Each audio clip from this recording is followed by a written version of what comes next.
Hello friends, how are you all? This is me Mohit Lisadi and you are watching our YouTube channel Bilogical। दोस्तों आज हम इस video में पढ़ेंगे case के बारे में जो सुप्रीम कोर्ट का केस है, Indian bank versus Maharashtra state corporation marketing federation limited. ये केस जो है 1998 का केस है और ये बात करता है डॉक्ट्रिन, एक प्रिंसिपल है रेस सब्जुडाइज, जो कि सीपीसी के सेक्शन 10 में दिया गया है। सेक्शन 10 बोलता है स्टे ऑफ सूट, जो इसकी टाइटल है सेक्शन 10 की।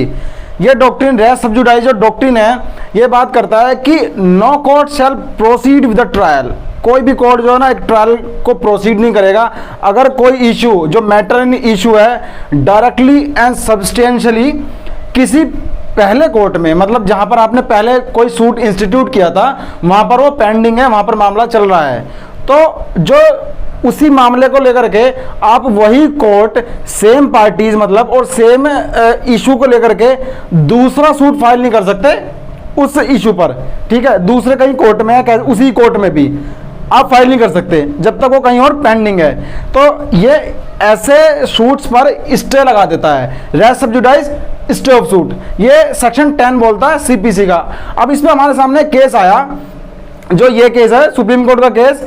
इसमें इशू ये उठा कि जो सेक्शन 10 में बात की गई है, सेक्शन 10 में बात की गई है जो रेगुलर सूट्स होते हैं, जो ऑर्डिनरी सूट्स होते हैं, सामान्य सूट्स होते हैं, वहां पर समरी का बात नहीं की गई कि अगर एक हमारे पास ऑर्डर होता है ऑर्डर 37, ऑर्डर 37 में समरी सूट की बात की गई है। ठीक है, कि आप समरी सूट फाइल कर सकते हैं अंडर ऑर्डर 37।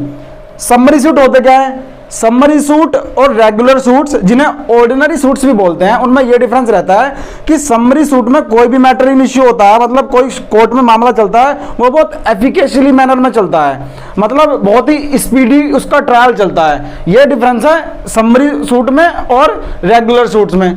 अब हुआ क्या, इसमें जो प्लेंटिफ होता है, प्लेंटिफ मामला ऑर्डर 37 के अंडर फाइल करता है, मतलब एक समरी सूट फाइल करता है अपने मामले को लेकर।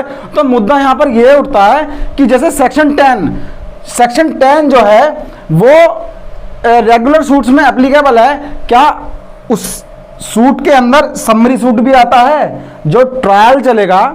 नो, इसकी जो मतलब स्टार्टिंग की जो लाइन बोलती है सेक्शन 10 की, वो बोलती हैं no court shall proceed with the trial. तो यहां पे मुद्दा उठता है जो ट्रायल वर्ड है, ये ट्रायल वर्ड में क्या समरी सूट का ट्रायल भी आता है? ये मुद्दा यहां पर उठता है। अब होता क्या है, हमारे सामने यहां पर 3 पिक्चर्स हैं, एक फेडरेशन है, एक बैंक है और एक शंकर राइस मिल है। ठीक है, अब फेडरेशन जो है वो रेस्पोंडेंट है यहाँ पर, बैंक जो है वो अपीलेंट है यहाँ पर। फेडरेशन एक लेटर जारी करती है बैंक के लिए कि भाई आप इतने रुपए का सम, लगभग 3-4 करोड़ का कुछ सम होता है, इसको आपको देना है शंकर मिल्स को। ये लेटर जारी करती है बैंक के लिए। तो ये जो फेडरेशन होती है ना, वो एक इररिवोकेबल लेटर ऑफ क्रेडिट जारी करती है, मतलब लेटर उन्होंने जारी कर दिया और मैंडेटरी बना दिया कि बैंक को वो पैसा शंकर राइस मिल्स को देना ही है। अब बैंक कहता है कि भाई ऐसा जो हमारे पास एग्रीमेंट ऐसा तो है नहीं, हमारे पास तो ऐसा है, पहले आप हमारे पास लेटर जारी करोगे, ठीक है, बैंक के पास में, बैंक उसे उस पे मतलब वापिस से रिव्यू करने के लिए फेडरेशन के पास भेजेगा। फेडरेशन जब उस पर फाइनली अपनी स्टैंप लगा देगा तब बैंक जारी करेगा पैसा किसी को। वो ऐसे कहता है, बैंक अपनी तरफ से ये मतलब कंटेंशन पेश करता है रेस्पोंडेंट के सामने, लेकिन अब रेस्पोंडेंट उसे मानने को तैयार नहीं। बैंक उल्टा जो है अपीलेंट बैंक जो होता है वो पैसे फेडरेशन पर निकाल देता है कि हमारे तो उल्टे पैसे फेडरेशन पर निकल रहे हैं। इसको लेकर के एक समरी सूट फाइल करता है कि जो फेडरेशन हमसे पैसे मांग रहा है उस शंकर मिल्स को देने के लिए वो मतलब ठीक नहीं है according to our agreed agreement. हमारे तो उल्टे उन पे पैसे निकल रहे हैं फेडरेशन में। जो अपीलेंट बैंक है ऑर्डर 37 में समरी सूट फाइल करता है कि इट शुड बी प्रोसीड एफिकेशली, और जल्दी से इसका ट्रायल शुरू होना चाहिए और ये मैटर डिस्पोज होना चाहिए। ऑर्डर 37 के अंदर फेडरेशन क्या कंडीशन पेश करती है? फेडरेशन कहती है कि ये मामला तो ऑलरेडी हमारा चल रहा हुआ है, पहले से ही सूट इंस्टीट्यूट है, इसको लेकर के वो सूट नंबर बताती है अपना कि ये वाला जो सूट है ये पहले से इंस्टीट्यूट हुआ है एक कोर्ट में, तो ये समरी सूट फाइल नहीं कर सकता। अपीलेंट कहता है कि मतलब जो फेडरेशन है, फेडरेशन ये कह देती है कि इस पे स्टॉप सूट लगना चाहिए अकॉर्डिंग टू सेक्शन 10, ये फेडरेशन कह देती है। अपीलेंट कहता है कि जो सेक्शन 10 है, जो वहां वर्ड ट्रायल है, वो सिर्फ रेगुलर सूट्स, ऑर्डिनरी सूट्स जो होते हैं उन पर लागू होता है, इस पे लागू नहीं होता है, समरी सूट पे लागू नहीं होता है। ये अपीलेंट का कंटेंशन होता है। अब यहाँ पर विवाद होता है दोनों में। अब होता क्या है, विवाद जाता है सिंगल जज के पास में, बॉम्बे हाई कोर्ट में। ठीक है, बॉम्बे हाई कोर्ट ये कहता है कि जो सेक्शन 10 है वो सिर्फ रेगुलर और ऑर्डिनरी सूट्स जो होते हैं उन पर ही एप्लीकेबल है। जो ऑर्डर 37 है यानी समरी सूट में जो रेमेडी है वो इस क्राइटेरिया से बाहर है, पूरी तरीके से बाहर है, और वो फेडरेशन की जो मतलब एक तरह से कंटेंशन होती है उसे रिजेक्ट कर देता है, और अपीलेंट की जो कंटेंशन होती है जो उसने ऑर्डर 37 को अंडर समरी सूट फाइल किया था उसे अपील कर देता है कि उसका राइट है, वो समरी सूट फाइल कर सकता है। अब क्या होता है, इसके एवज में फेडरेशन अपील डालती है फिर से, और मामला जाता है डिवीजन बेंच के पास में, हाई कोर्ट में डिवीजन बेंच के पास मामला जाता है। डिवीजन बेंच जो होती है वो सिंगल जज की बेंच के उल्टा डिसीजन देती है। वो कहती है कि जो वर्ड ट्रायल है सेक्शन 10 में, no court shall proceed with the trial, ये ट्रायल वर्ड जो है ना, ये ट्रायल वर्ड जो है बहुत बड़ा है, बहुत वास्ट है, इसे हम इतना मतलब कंसाइज करके नहीं रख सकते, ये डिवीजन बेंच बोलती है। तो इस सेक्शन 10 के वर्ड ट्रायल में समरी सूट के साथ, रेगुलर सूट के साथ साथ समरी सूट भी आ जाता है, ये बोल देती है डिवीजन बेंच। अब क्या है, मामला पहुंच जाता है सुप्रीम कोर्ट के पास में। अब इसके बाद में अपीलेंट का जो मतलब काउंसिल होता है वो मामला सुप्रीम कोर्ट में डालते हैं, और वो कंटेंशन पेश करते हैं कि सेक्शन 10 जो है इसका वर्ड मतलब सेक्शन 10 जो है इसमें वर्ड जो ट्रायल है, इस ट्रायल वर्ड को सिर्फ रेगुलर सूट्स तक ही सीमित रखा गया है, जो समरी सूट है उनको इससे बाहर निकाल दिया गया है। अगर इसको समरी सूट को भी हम इसी सेक्शन 10 में इंप्लीमेंट कर देंगे तो जो ऑर्डर 37 है समरी सूट का, एक इसको जो अलग प्रोविजन दिया गया है सीपीसी के अंदर, उस प्रोविजन को देने का जो मतलब है वो फ्रस्ट्रेट हो जाएगा।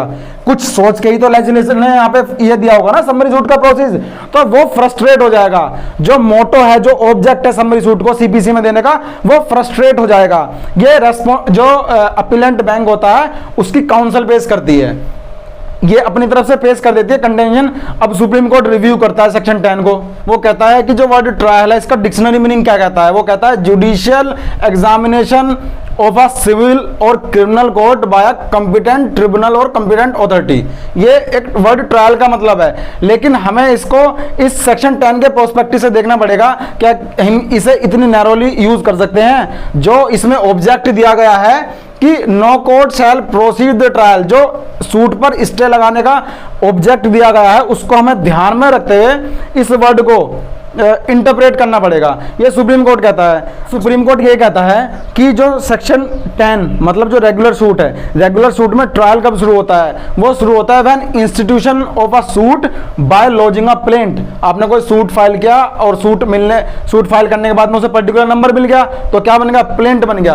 तो वहां से रेगुलर सूट में ट्रायल शुरू हो जाता है और मतलब फाइनल उसके डेस्टिनेशन तक, जब तक उसका जजमेंट ना आ जाए, ये होता है रेगुलर सूट में। लेकिन समरी सूट में ट्रायल कब शुरू होता है, समरी सूट में ट्रायल तब शुरू होता है जब कोर्ट या फिर जज लीव देता है, ग्रांट लीव टू डिफेंडेंट। मतलब यहां लीव का मतलब दोस्तों सहमति, जब कोर्ट अपनी तरफ से एक सहमति दे देता है डिफेंडेंट को अपनी कंटेंशन पेश करने के लिए। समरी सूट में वहां पर ट्रायल शुरू होता है, ये कोर्ट कहता है। तो डिफरेंस बता देता है कि रेगुलर सूट का ट्रायल और समरी सूट का ट्रायल बोथ आर डिफरेंट। तो सेक्शन 10 जो है, सेक्शन 10 पे ही रेस सब जुडाइज जो डॉक्ट्रिन है वो एप्लीकेबल होगा, स्टे ऑफ सूट एप्लीकेबल होगा, रेगुलर सूट्स पर ही या फिर ऑर्डिनरी सूट्स पर ही एप्लीकेबल होगा, समरी सूट पर नहीं होगा।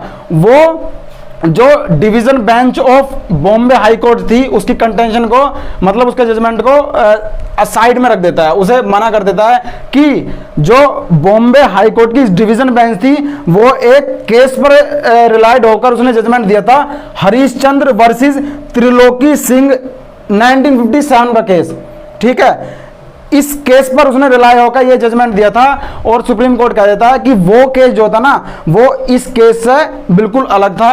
ये case representation of people's act पर रिलेटेड था, उसकी इस केस की इंटरप्रिटेशन इस केस में करना बिल्कुल भी ठीक नहीं है। दोनों के मुद्दे बहुत अलग थे, तो वो मना कर देता है कि दोनों केस अलग अलग थे, और कह देता है कि ट्रायल जो वर्ड है, ट्रायल वर्ड रेगुलर सूट्स में आता है, और कह देता है कि जो सेक्शन 10 है, सेक्शन 10 में सिर्फ रेगुलर सूट्स आते हैं और समरी सूट नहीं आते हैं, क्योंकि जो वर्ड ट्रायल है वो रेगुलर सूट्स का अलग है, उसका ट्रायल कुछ अलग तरीके से शुरू होता है, when institution of a suit by lodging a plaint, और समरी सूट का ट्रायल अलग तरीके से शुरू होता है, when courts grant leave to defendant for contesting.